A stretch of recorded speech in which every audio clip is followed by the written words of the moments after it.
저희 법률사무소 명건에서 임대인을 대리해서 권리금 손해배상 소송을 방어한 사례를 소개해 드리려고 합니다.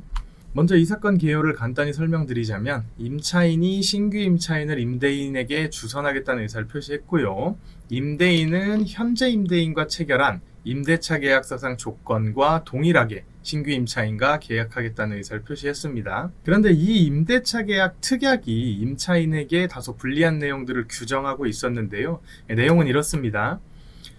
임차 연체액이 2개월분에 달하면 갑은 계약을 해지할 수 있고, 여기서 갑은 임대인을 말합니다. 단전도 할 수 있고, 3개월분에 달하면 본계약이 자동적으로 해지된 것으로 본다. 이 경우 갑은 모든 정산이 끝나고 목적물이 재임대될 때까지 보증금을 반환하지 않을 수도 있다. 두 번째는 임대물에 대한 공과 부담의 증액, 유사업체의 임대료액의 증감, 기타 경제사정의 변동으로 보증금, 임대료, 유지비, 기타 요율이 상당하지 아니할 때 갑은 상당한 요율로 증감을 청구할 수 있다. 본계약이 만료될 때에는 을은 임대한 임대차 목적물을 즉시 갑에게 명도하고 갑은 을이 임대한 목적물을 명도한 날로부터 60일 이내에 임대차 보증금을 을에게 반환한다. 네 번째, 갑은 임차물의 자기 사용, 기타 필요에 의하여 기간 만료 전에 계약을 해지할 수도 있다.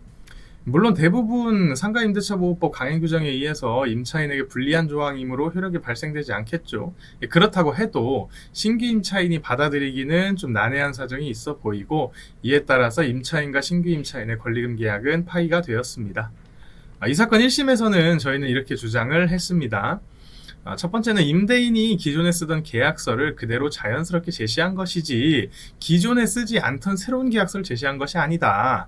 두 번째는 이 계약 교섭 과정 중에 한 당사자가 일정한 조건을 먼저 제시할 수밖에 없는 바에 따라서 임대인은 교섭 첫 단계에서 해당 조항이 담긴 계약 조건을 먼저 제시하였을 뿐이다. 세 번째는 해당 조항이 담긴 임대차 계약에 대해 재수전 화해가 성립된 바 있고, 결국 법원에 의해서도 이것이 불합리한 조항으로 평가되지 않았다. 네 번째는 임대인, 임차인, 신규 임차인이 되려는 자와 같은 세 당사자 사이의 법률 문제에서 이 세 가지 국면의 계약 조건이 서로 영향을 미칠 수밖에 없는 바, 임차인이 높은 권리금을 받으려 욕심을 부리는 바람에 신규 임차인 입장에서는 위 조건이 까다로워 보일 수밖에 없었다. 이 계약 체결이 결렬된 것은 임차인이 높은 권리금을 받겠다고 고집을 피운 점도 분명히 원인으로 작용하였다고 주장을 한 바 있습니다. 1심 재판부는 임대인의 이러한 조건을 유지하겠다고 말한 행위만으로 권리금 회수 방해 행위에 해당한다고 단정할 수 없다며 원고 패소 판결을 선고했고, 임차인은 패소 판결에 즉시 불복하여 항소를 제기하였습니다. 이러한 행위들이 항소심에서는 달리 볼 여지도 상당히 있었기 때문에 저희는 항소심 첫 서면부터 아주 구체적으로 주장하는 바의 목차를 구성하고, 설령 임차인에게 불리하다고 하더라도 이 동일한 조건을 제시하는 것만을 이유로는 권리금 회수 방해를 한 것이 아님을 강하게 주장했습니다. 이후에 이 서면을 받은 상대방은 이 변론기 2일 전에 항소 취하서를 제출했고, 항소 취하로 항소심은 종결됐습니다.